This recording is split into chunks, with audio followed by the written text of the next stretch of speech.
session 2 is about half an hour, and then we will have a break for 15 minutes. And session 2 is for us to have a first overview of what is this ERP approach about. So we are going to appreciate what are the international standards guiding the ERP approach, understand a little bit how ERP and other work streams or processes are very much interlinked, how the humanitarian program cycle, HPC and ERP are really interlinked, discuss a bit who is responsible for ERP, and if time allows, we can take a quiz to clarify some key terminology we use a lot when we talk about ERP. So we're going to start by looking at a short video. So I forgot something. Let me share again my screen for you to be able to see that video. I need to do something. I need to share again, but with computer sound here.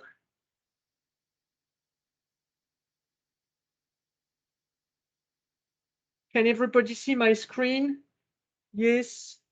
Yes. And yes, we can okay, see I hope. Yeah, thank you. I hope you'll be able to hear. The global humanitarian agenda and policies have increasingly focused on resilience and prevention. The Sendai Framework for Disaster Risk Reduction, the 2030 Agenda for Sustainable Development, and the outcomes of the World Humanitarian Summit have all highlighted the need to shift from reactive crisis management to prevention and early action. Simultaneously, field practitioners, who are often caught in day-to-day emergency response, may fall short of developing and maintaining comprehensive and effective disaster risk reduction and preparedness measures. This module will explore how you can strengthen collective preparedness through using key tools, guidance, and resources, complementing national preparedness efforts. Okay, so this short video is the first thing you see when you take the short online course, the e-learning module that is on ERP, the first one we have on the GNC platform.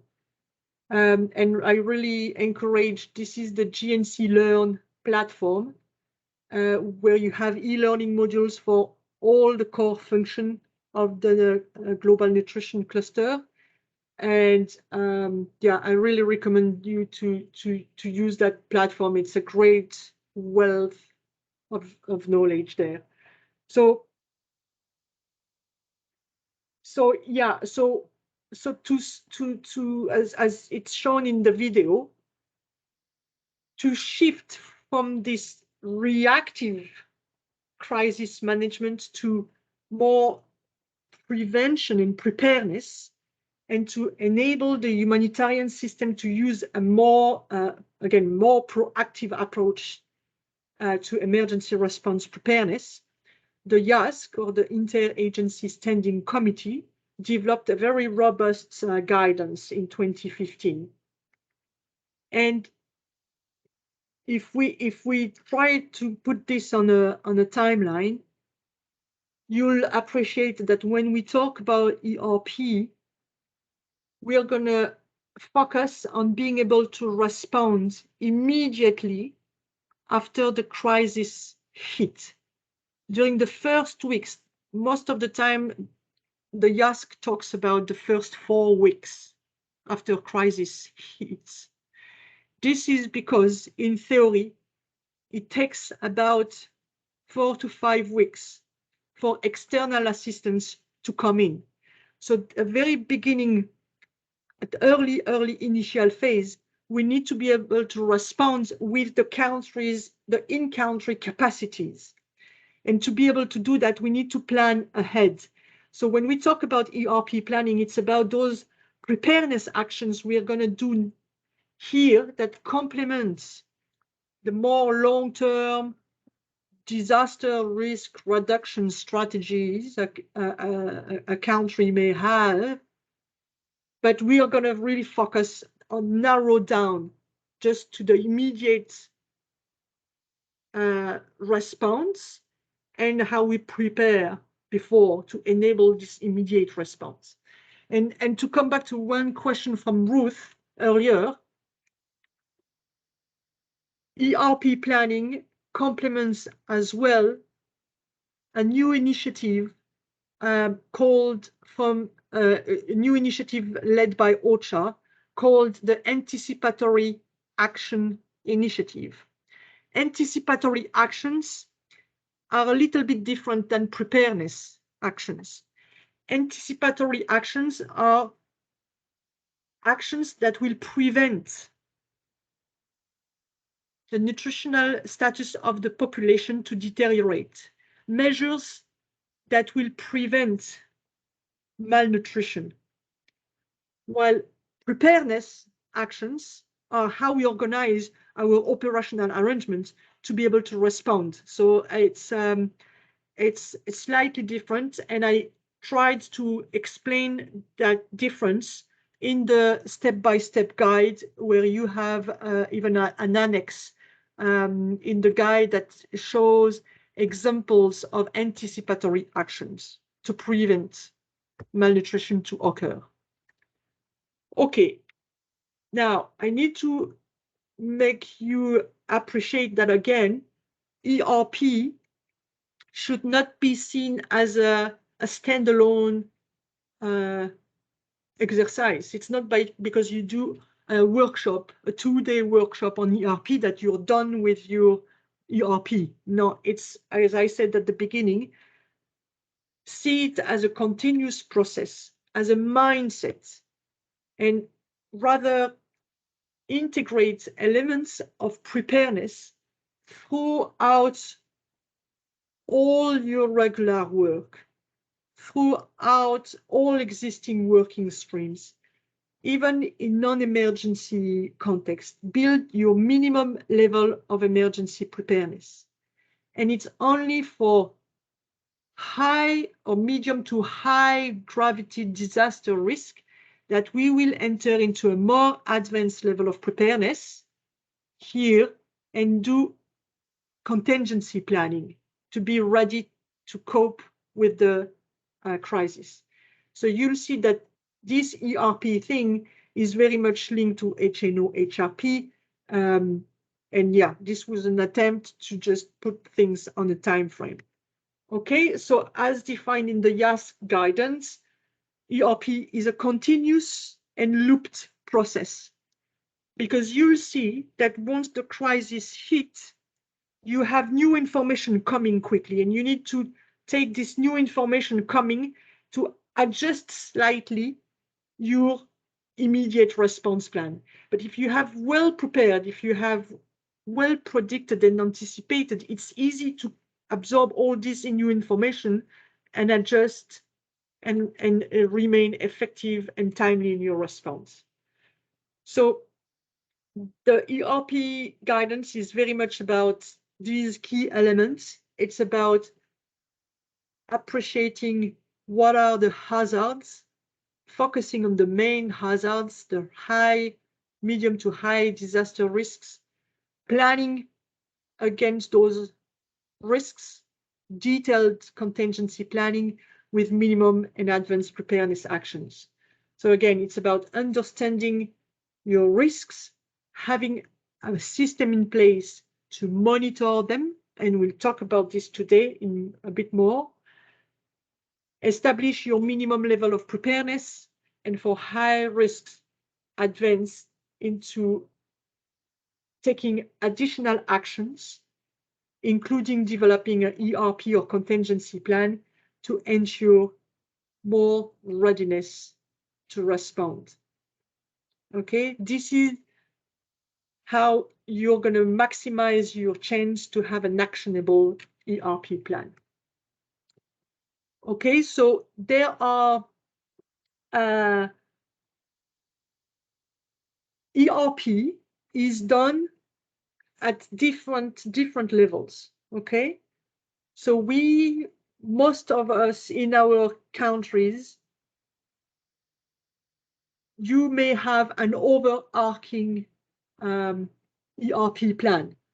It's often government-led, or it can be under the leadership of the humanitarian country team, or the resident coordinator, sometimes it's OCHA or UNDP, guiding the collective action of all potential humanitarian responders. It's going to be a multi-agency, multi-sectoral plan.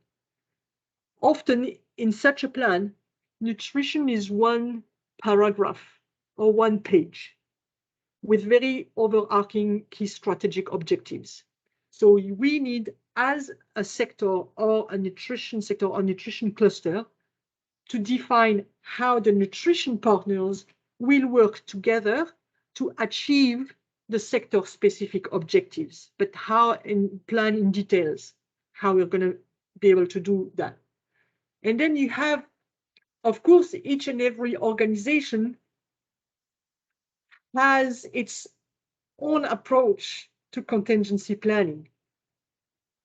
So this week, when we talk about the ERP approach, we talk about the nutrition sector cluster ERP approach, okay? So you may use existing contingency plan from your partners. They may have already brainstormed on interesting key aspects that you don't need to reinvent the wheel. You use those to build the nutrition cluster one.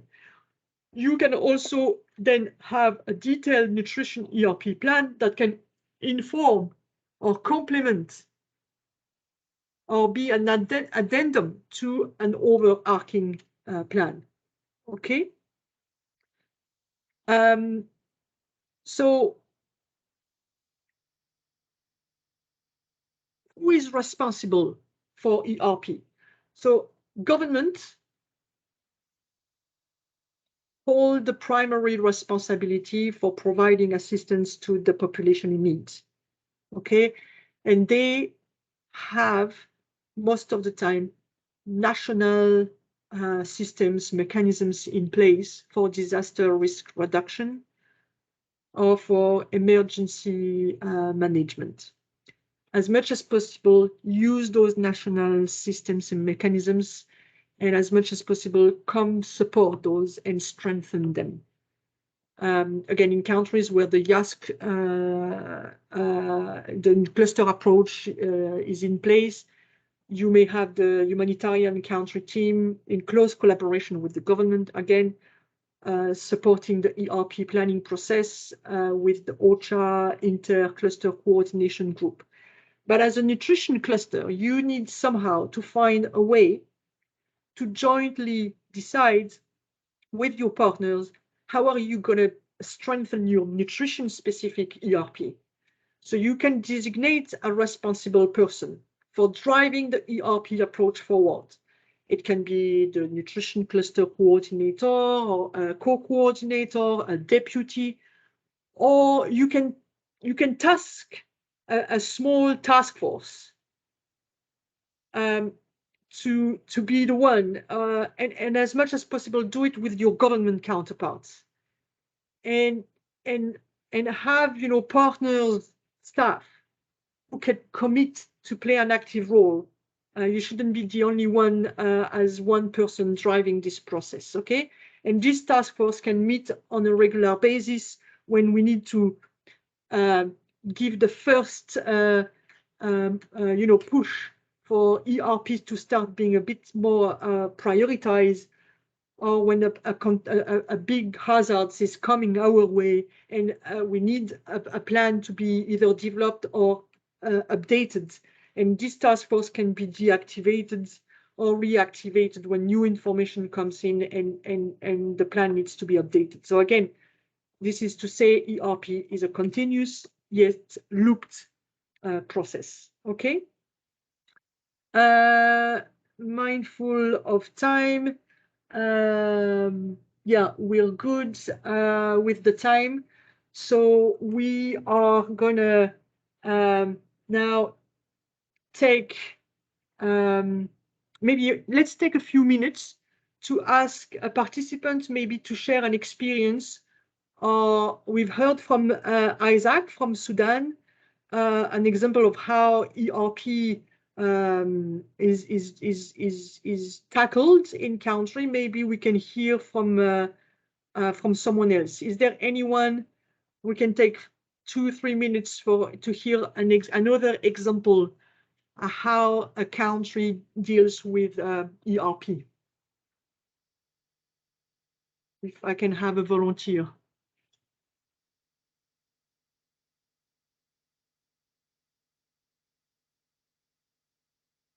Yes, Maria, please. Thank you. If you want to come in.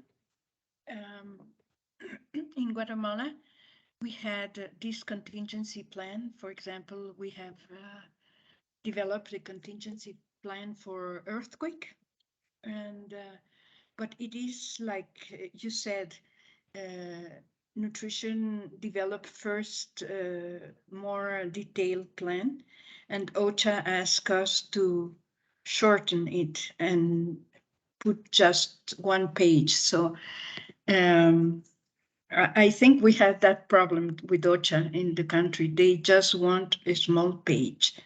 And it is very general, the things we can put there, because it is too short to write. So I think that we have to develop or have a plan of the cluster to have a more detailed plan.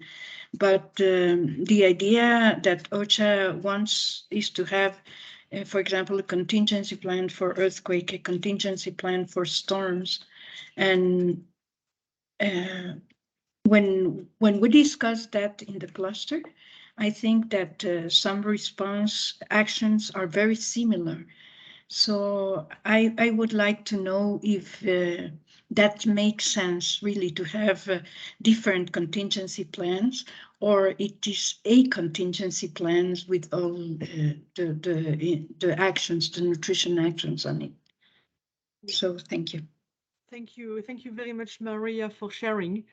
So indeed, in a country where an overarching plan leaves you only a very limited space for nutrition, you can still go ahead within your own sphere of work with your nutrition partners. You can decide to develop something that is more detailed, something that will be more actionable for you.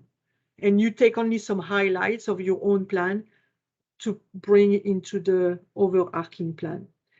Now, you'll hear me this week talking about ERP plan or contingency plan. And I often gonna use ERP when I talk about a multi-risk ERP plan, where we plan for 2 to 3 main hazards. And we tend to recommend to have a plan that is slightly different for each of the scenario. It depends of the hazards. Most of the time when you have, for instance, a rapid onset, like an earthquake, versus a more slow onset crisis that takes a little bit of time to evolve, your immediate response plan will be a bit different. When you plan for an earthquake or you plan for a flood, we think you might need to have different immediate, in the very immediate phase, a bit different. I think we'll always be guided by the same overall strategy. We will always revolve around, preventing malnutrition with some preventive approach. We will focus on being able to assess the situation. We always focus a bit on the same strategic objective, but when we come into the details of the very first weeks, I think it's going to be a little bit different for each hazard. And then when we plan for one hazard only, I tend to call those risk-specific contingency plans. So I'm talking about a flood contingency plan or a drought contingency plan versus multi-risk ERP plan. But that's just a language thing. Yeah. And I think that the IASC recommends to do multi-risk ERP plans as much as possible, but not having a great deal of scenarios, just 2 to 3 main crisis scenario. Okay, we'll come back to this later. Thank you very much, Maria, for sharing. Now, we have, before we go for the break, I want you colleagues to take this quiz. I'm typing this in the chat box. You go on that link and it's an agree, disagree thing. You'll see some statements and you have to say whether you agree or disagree with the statements. Okay, so just click on that link and in real time, I should be able to see answers. Don't worry, it's anonymous, so we don't see who is replying what, but you have a few minutes, colleagues, to take the quiz.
Okay, you have 2 more minutes.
Okay, we have already close to 20 responses in. That's good.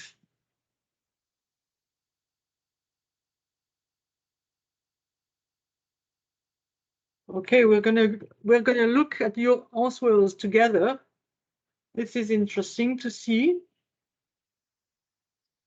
Okay, so colleagues, the first statement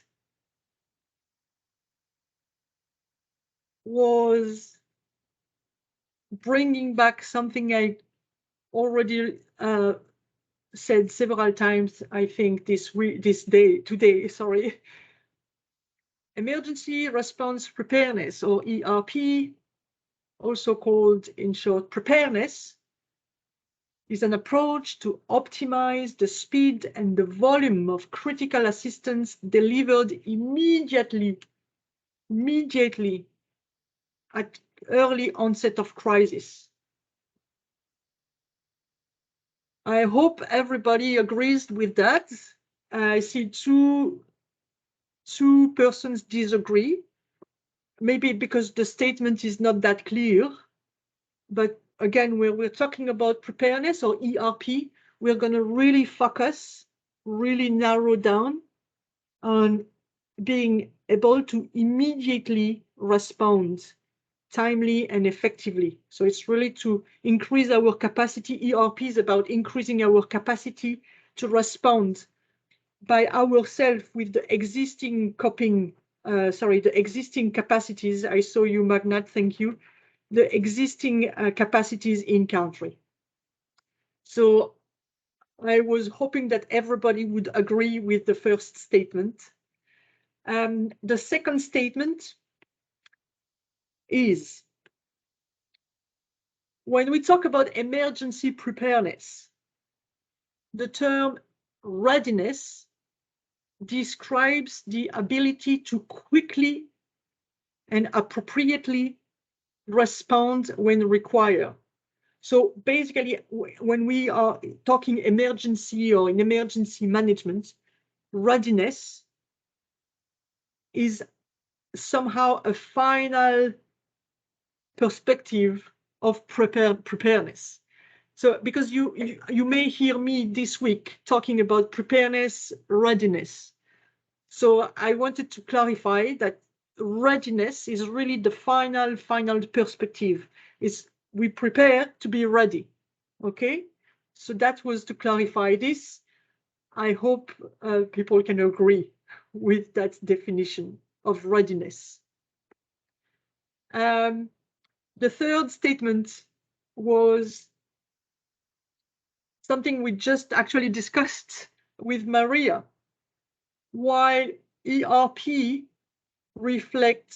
plans reflect multiple hazards and disaster risk and include a response strategy for different possible crisis scenarios, a contingency plan is developed for one specific risk. So this is what I was explaining to Maria 2 minutes ago. It's a language, it's a terminology that I think is used a lot, but maybe not everywhere. And it's just to make you appreciate how, when I talk about contingency plan, I'm talking about a risk-specific contingency plan. For instance, a country may want to do a flood contingency plan or an earthquake contingency plan. Okay, usually when I talk contingency plan, when I use the term contingency plan, I'm referring to one specific risk. While when we develop a comprehensive ERP plan, we usually have a multi-risk plan. Okay. Okay. The fourth statement was to repeat again a key message of this week. ERP is a continuous process that starts by establishing minimum foundations, minimum level of emergency preparedness, by integrating minimum preparedness actions in your regular work. And I hope everybody can agree with that.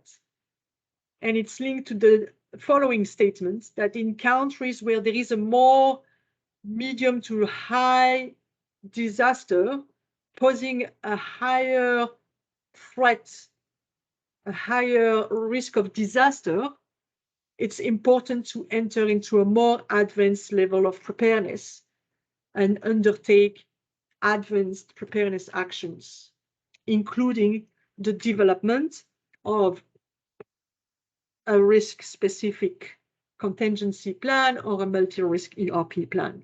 Okay, everybody agreed with this statement. That's perfect.